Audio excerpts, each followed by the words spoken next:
ఇప్పుడే country delight app ని download చేసుకోండి. Download the country delight app now.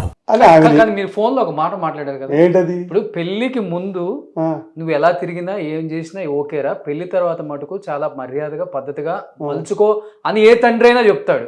కానీ మగోడు అన్న తర్వాత ఆడవాళ్ళతో తిరగాలరా, ఎన్టీఆర్ లాంటి వాడు కూర్చోడా, ఇలాంటి మాటలు మాట్లాడాల్సి వచ్చింది. వీడియో ప్లే చేయండి. తిరగాలరా, నేను అన్న మాటలు చెప్పగలను, ధైర్యం ఉంది. ఇప్పుడు నాకు ఈ అమ్మాయి హీరోయిన్తో కాపురం చేస్తున్నాడు, హీరోయిన్తో వెళ్ళిపోతున్నాడు. ఫస్ట్ హీరోయిన్తో కట్టింది, మళ్ళీ రెండో హీరోయిన్తో కట్టింది. కట్టినప్పుడు నా సెల్ఫ్ వెరిఫికేషన్ చేసుకున్నా నిజం అబద్ధం అని. అదేమి పబ్లిక్ లోనో ఎవిడెన్స్ లోనో కాదుగా, ఫోన్ ట్రాపింగ్ చేస్తుంది, అది క్రిమినల్. నాదేంటి, నేను ఇక్కడ ఉన్నట్టు ఆమె దగ్గర ఇన్ఫర్మేషన్ ఉంటుంది. ఏరియా ట్రాకింగ్ చేస్తుంది, ఫోన్ ట్రాకింగ్ చేస్తుంది, మరి దాన్ని ఏమంటారో నాకు తెలీదు, లొకేషన్ ట్రాకింగ్ చేస్తుంది. కార్లకి అయ్యో పెడుతుంది. అది నేను ఒకటి దొరికింది, మా కారు పెట్టింది. మా కారు ఎక్కడ ఉందో తెలియటానికి ఇంత పెట్టింది, అది తీసాము. నేను డ్రైవర్ ఎవరు? డ్రైవర్ కాదు, డ్రైవర్ పక్కన అదేంటో వెనకాల సైలెన్సర్ పక్కన పెట్టి వెళ్ళిపోయాడు. వాడు పెట్టి వెళ్ళిపోయాడు, ఎవడో ఒకటి పెట్టింది అక్కడ కాపలా, రోజు ఉంటున్నాడు, తెలుసాడు పలానోడని. మా అబ్బాయి చెప్పాడు, ఇటు గౌతమి మనిషి అని. మేము మామూలుగా కారు రోడ్డు మీద పెట్టి లోపల ఉంటాం కదా, ఎంతసేపు పెట్టాలి, అది పెట్టింది, తీశారు, వదిలేసేయండి. ఉందా మీ దగ్గర? ఉందా అది ఇప్పుడు? లేదు. అసలు అదేమి కాదండి. మీ ఫోన్ ట్యాప్ జరుగుతుందండి, ట్యాపింగ్ జరగకుండా మా అబ్బాయి నేను మాట్లాడుకుంది ఎట్టొచ్చింది? నేను నిన్న మీ దగ్గరికి 11ంటికి వస్తానని ఎట్టొచ్చింది? నేను అడిగాను కదా సార్, మీరు అడిగారు కాబట్టి మీదే ఎవిడెన్స్ నాకు. నేను 11 గంటలకు వస్తానని నేను మీరు తప్ప ఎవరో మాట్లాడుకోవాలి. అవును, నేను మా అబ్బాయికి కూడా చెప్పలా. నిన్న వాళ్ళు వస్తున్నారని మీరు రాలేదా? వచ్చానండి, వాళ్ళు ఉన్నారు, వెళ్ళిపోయా. అదే వాళ్ళు ఎందుకున్నారు అక్కడ ఆ టయానికి? ఎలా తెలిసింది వాళ్ళకి? ఎందుకు సార్ అంటే ఫేస్ టు ఫేస్? సార్, తెలంగాణలో ఫోన్ ట్యాపింగ్ జరిగిందని ఎస్పీలని పెద్ద పెద్ద ఆఫీసర్లు అరెస్ట్ చేశారు. అది ఇది సేమ్ క్రైమే. ఫోన్ ట్యాపింగ్ చేసిందని నేను అంటే చేయలేదని మీరు అనొచ్చు. నేను మా అబ్బాయి మాట్లాడుకుంది ట్రాపింగా కాదా? అది ఒకటి చెప్పండి. లేదు, నేను మీరు మాట్లాడుకుంది ట్రాపింగే కాదా? నేను అడిగితే చుట్టూ ఉన్న మనుషులు, నా మనిషి ఒకళ్ళు ఉన్నారు, అతను ఇన్ఫర్మేషన్ ఇచ్చారని కూడా ఏదో అన్నారు నాతో. ఇన్ఫర్మేషన్ వేరు, స్క్రీన్ మీద వాయిస్ తో సహా ట్రాకింగ్ రావడం వేరు. ఓకే, వచ్చిందా రాలేదా ఒకటి చెప్పండి నాకు అసలు ముందు. ఇప్పుడు ఇది మీ అబ్బాయి మీరు మాట్లాడుకున్న ఫోన్లు బయటకు వచ్చి మీరు వేశారు కదా సార్, అది కరెక్టా కాదు? వేశారా లేదా? వచ్చిందా లేదా? నేను నిన్న మీతో 11 గంటలకు కలిసారా? మరి కేసు పెట్టారా మీరు నా ఫోన్ ట్యాపింగ్ జరుగుతుందని? ఆ అమ్మాయి భవిష్యత్తు ఏంటంటే, ఆ అమ్మాయి మేము కూడా వదిలేసాం. ఇందా చెప్పా కదా, తప్పులు చేయనియాలి, ఎవిడెన్స్ ఆ అమ్మాయి ఇచ్చుకుంటుంది. ఎందుకంటే ఒక మీడియాకి వెళ్ళాము, కట్నం అడిగారు, లేదా కేసు పెట్టానని చెప్తుంది.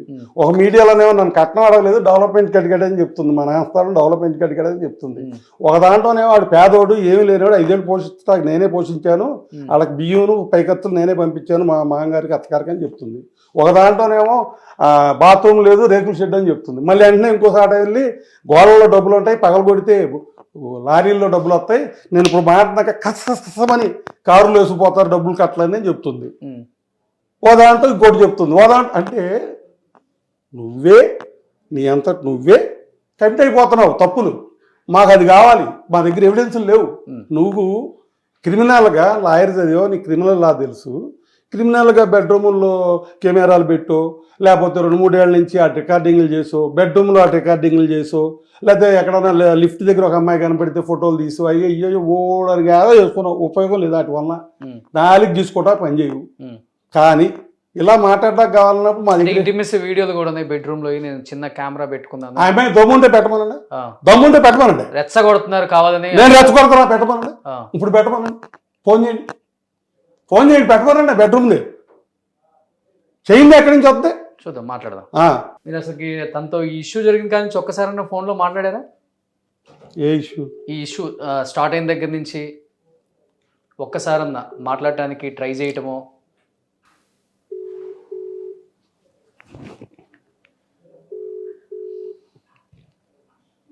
ఇప్పుడు నాకు తెలియక అడుగుతాను సార్, అంటే మీరు అంత నాలెడ్జ్ నాకు లేదు. నాకు ఎట్లా తెలిసిందంటే, తెలంగాణలో ఫోన్ ట్రాపింగ్ అని చెప్పి ఎస్పీని అమెరికాలో ఉన్న ఎస్పీని కూడా తీసుకొచ్చారు. గవర్నమెంట్ లో జరిగిందేనే కదా ఇప్పుడు పెద్ద ఇష్యూ. ఆ ఇష్యూ అనేది మరి ఇదే అంటే ఎవరు ఈ అమ్మాయి వెనుకున్న అంత పెద్ద శక్తి ఎవరు అనుకుంటున్నారు మీరు? తెలిసే ఉంటది కదా. శక్తుల గురించి తర్వాత మాట్లాడదాం సార్. శక్తుల గురించి తర్వాత మాట్లాడదాం. ఫోన్ ట్రాపింగ్ కేసేనా అని అడుగుతున్నా. ఇల్లీగలేనా? ఇల్లీగల్.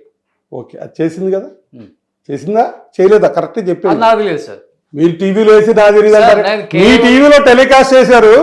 మీ టీవీలో ఒకటే అడిగాను, 11 గంటలకు ఇక్కడికి వస్తున్నారని మీకు ఎవరు చెప్పారు ఇన్ఫర్మేషన్? ఓకే, నాకన్నా పెద్ద శక్తి కదా మీరు. నేను అడిగినప్పుడు ఆయన చుట్టూ ఉన్న వాళ్ళల్లో నాకు సంబంధించిన వాళ్ళు, పాజిటివ్ గా ఉన్న వాళ్ళు, నాకు సపోర్ట్ చేసే వాళ్ళు ఉంటారు కదా, వాళ్ళ దగ్గర నుంచి వచ్చిన ఇన్ఫర్మేషన్ అని అన్నారు. సరే, అంతవరకు క్లియర్. కానీ మీరు ఒక మాట అన్నారు, వెహికల్ కి బ్యాక్ సైడ్ సైలెన్సర్ దగ్గర నావిగేషన్ వెళ్తున్నాము అని చెప్పి. అవన్నీ కాదు సార్, అవన్నీ కాదు. ఒక్క మాట అడుగుతా చెప్తారా? మేము ఇల్లు ఖాళీ చేయించింది, ఓనర్కి పెట్టిన రికార్డింగ్ ఉంది. వాళ్ళు డ్రగ్స్ అమ్ముతున్నారు, దాంట్లో ఇల్లీగల్ యాక్టివిటీస్ చేస్తున్నారు. అర్జెంట్గా అబ్బాయిని ఖాళీ చేయించాను. ఫార్చ్యూన్ టవర్స్లో ప్లాట్.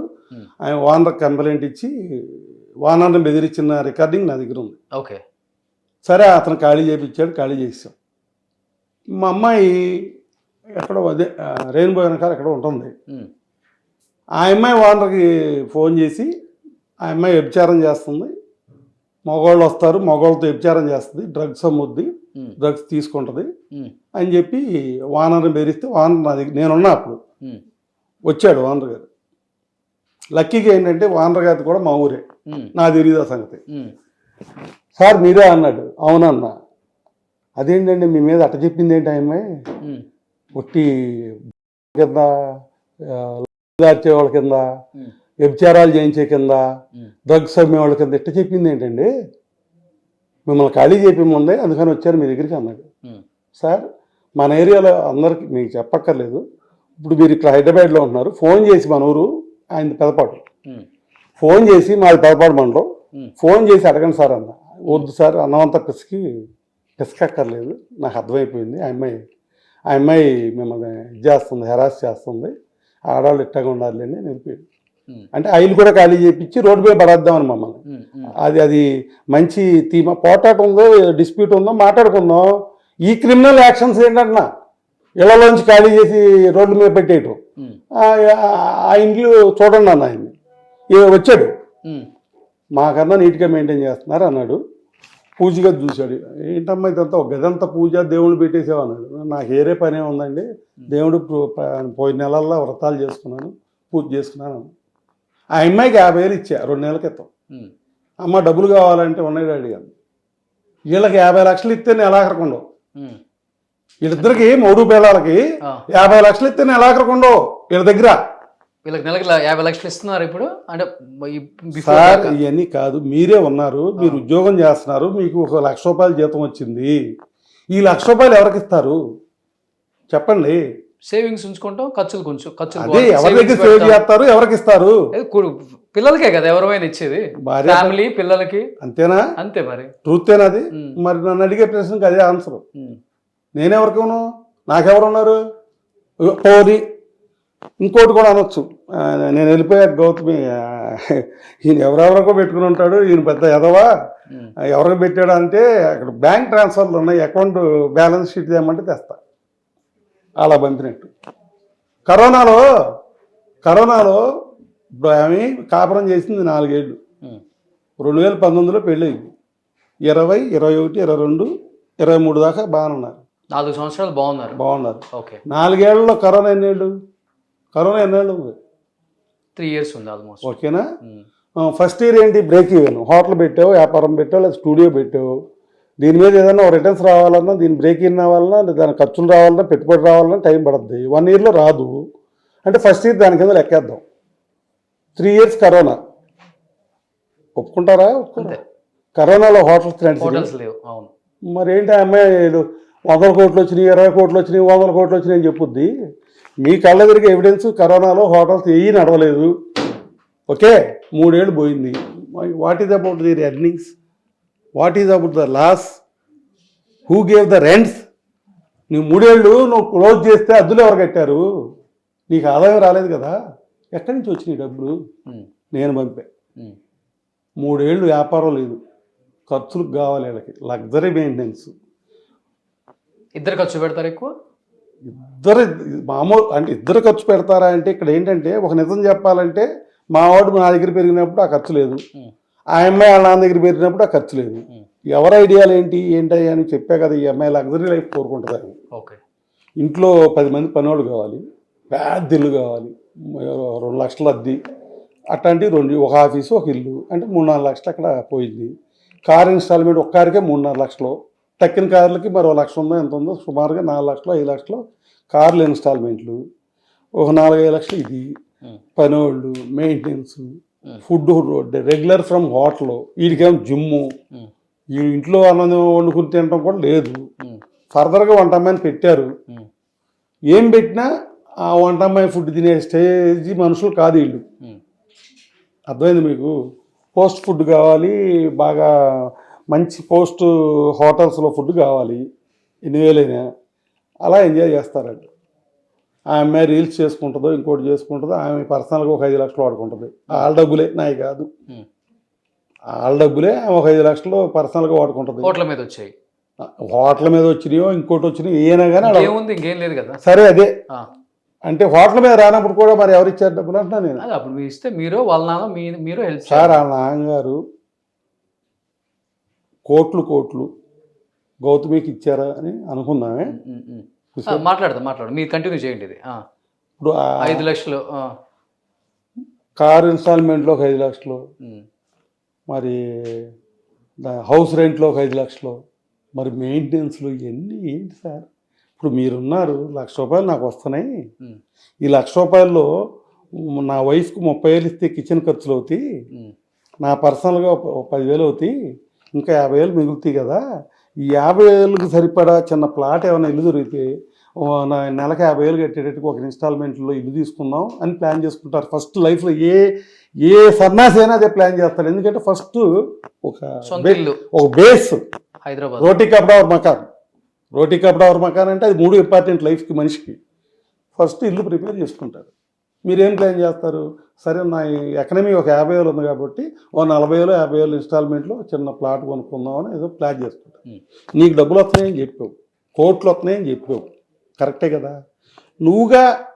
మీరుగా మీ వైఫ్ అండ్ హస్బెండ్ ఇవాళకి ఒక ఇల్లు కొనుక్కున్నారా? ఇవాళకి అద్దె కొంపలోనే ఉంటున్నారు వీళ్ళిద్దరు. ఒకళ్ళని అంటలా, వీళ్ళిద్దరు ఎక్కడ ఉంటున్నారు? అద్దెల్లోనే ఉంటున్నారు కదా. మరి మీ అంత హై ప్రొఫైల్ చెప్పావు కదా, హైదరాబాద్లోనే ఫుడ్ మీద కోట్లు వస్తాయి సార్. మీరో ఎవరు అడిగారు ఫుడ్ మీద 2 లక్షలు వస్తాయా అని. అవునండి మీకు తెలియదు, ఫుడ్ మీద కోట్లు వస్తాయని చెప్పింది అమ్మాయి. ఓకే, కోట్లు వస్తే మరి ఏది నీకు వెనకాల? నువ్వంటూ ఏమి గ్రౌండ్ ప్రిపేర్ చేసుకున్నావు? నా సంగతి వదిలేయండి, వాళ్ళ నాన్నగారి సంగతి వదిలేయండి, మేము ఇచ్చాము ఇవ్వలేదు కూడా కాసేపు పక్కన పెట్టండి. నీకు బోల్డ్ వస్తుందని ఆమె చెప్పింది కదా మీడియాలో. నేను వచ్చాక నెలకి 30 లక్షలతో 90 లక్షలు అయిపోయింది, that is my criteria, that is my ఇదని చెప్పింది కదా. మరి ఇంత వచ్చినప్పుడు నేను మాట్లాడే మాటలు సూట్ అవుతాయలేదు దానికి, ఈ చెప్పే ఇష్యూకి. ఏమన్నా కొనుక్కున్నారా? సంతోషిస్తాం కదా. మీ అబ్బాయి ఇల్లు కొనుక్కున్నారంటే మీరు సంతోషిస్తారు, మీ కోళ్ళు ఇల్లు కొనుక్కుంటే మీరు సంతోషిస్తారు. ఏమీ చేయలేదే. ఎంతసేపు ఏం చెప్తున్నావు? రెస్టారెంట్ల మీద కోట్లు వచ్చినాయని చెప్తున్నావు, అక్కడేమో ఏ ఎకనమీ లేదు. ఇంకోటి నేను చెప్పాల్సి వస్తే 3 ఏళ్ళు కరోనా, నువ్వు ఇన్వెస్ట్మెంట్ చేశాను, కోట్లు మా నాన్న ఇచ్చాడు అంటున్నావు. యాక్చువల్గా జరిగేది ట్రూత్ చెప్పనా మీకు? మీరు రెస్టారెంట్ పెట్టాలి కూకట్పల్లిలోనో ఇంకోసాటో లేకపోతే తెల్లాపూర్లో రెస్టారెంట్ పెట్టాలని సపోజ్ గౌతమి దగ్గరకో ఈ మహేష్ దగ్గరికి వెళ్ళారనుకోండి, ఫ్రాంచైజీ ఇస్తారు, డబ్బులు ఇస్తాం, ఫ్రాంచైజీ ఇస్తారు. ఇచ్చి ఏమడుగుతారు మిమ్మల్ని? 10 లక్షలు ఇస్తావా, 20 లక్షలు ఇస్తావా, నీకు ఫ్రాంచైజీ ఇవ్వాలని అడుగుతారు. 20 ఇవ్వలేనండి, 10, మినిమం 10 తీసుకుంటారు ఫ్రాంచైజీ. మినిమం 10 అంటే ఏ బ్రాంచ్ ఉంటే ఆ బ్రాంచ్ వాడు ఏం చేస్తున్నాడు, నీకు ఎదురు డబ్బులు ఇస్తున్నాడు కానీ నువ్వేం దాన్ని ఇన్వెస్ట్మెంట్ పెట్టలా. మీడియాలో ఏం చెప్తున్నారు? అబ్బో ఇన్ని బ్రాంచ్లు ఉన్నాయి, కోట్లు పెట్టేసాం. ఏంటి కోట్లు పెట్టేది? నువ్వు ఎదురు తీసుకుంటా కోట్లు పెట్టాయని చెప్తారేంటి ఇద్దరు? ఒట్టిది అబద్ధం, ప్రాక్టికల్గా అది కాదని మీరు చెప్తారు. ఇప్పుడు నాకు హోటల్ ఖర్చు ఎవరు పెట్టుకుంటారు? కన్స్ట్రక్షన్ అవన్నీ ఎవడో హోటల్ పెట్టుకుంటే వాడు పెట్టుకుంటాడు. నీ సొంత హోటల్ ఎన్ని ఉన్నాయి? నీ సొంతంగా ఏమున్నాయి? ఇప్పటికి గుంటూరులో ఓన్ బిల్డింగ్ నాది, అది నేను కొనిచ్చాను, బ్యాంకు ట్రాన్సాక్షన్ ఓనర్. జిస్మత్ నుంచి వచ్చిన ఆదాయంతో కొన్న బిల్డింగ్ కదా. జిస్మత్ ఎప్పుడు పెట్టారు? ఇది ఎక్కడ తెచ్చారండి? నేను రాజుగారైనా ఆయనకి డబ్బులు ఇచ్చి, బ్యాంకుల ద్వారా డబ్బు ఇచ్చి, బ్యాంకులో లోన్ తీసుకుని, ఇప్పటికి లోన్ కంటిన్యూ అవుతుంది. దాని మీద నువ్వు పెడతావేంటి? ఇంకా రెడ్ హ్యాండెడ్గా లోన్ కంటిన్యూ అవుతుంది. ఓకేరా?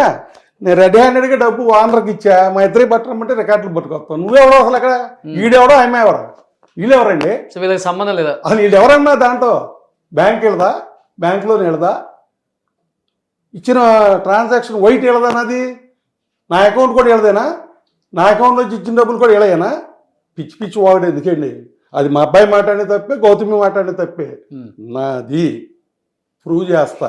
లేదు వాళ్ళ బ్రాంచ్ నుంచి ఏమన్నారు మీరు, జిస్మత్ నుంచి ఒక్క రూపాయి ట్రాన్స్ఫర్ చేసినట్టు ఒప్పింది దానికి, ఆ ట్రాన్సాక్షన్కి చెప్పుతో కొట్టించుకుంటా. లేదు ఆ అమ్మాయి ఒప్పుకుంటుందా అబద్ధాలు చెప్పానని? ఒప్పించండి, ఒప్పిండి.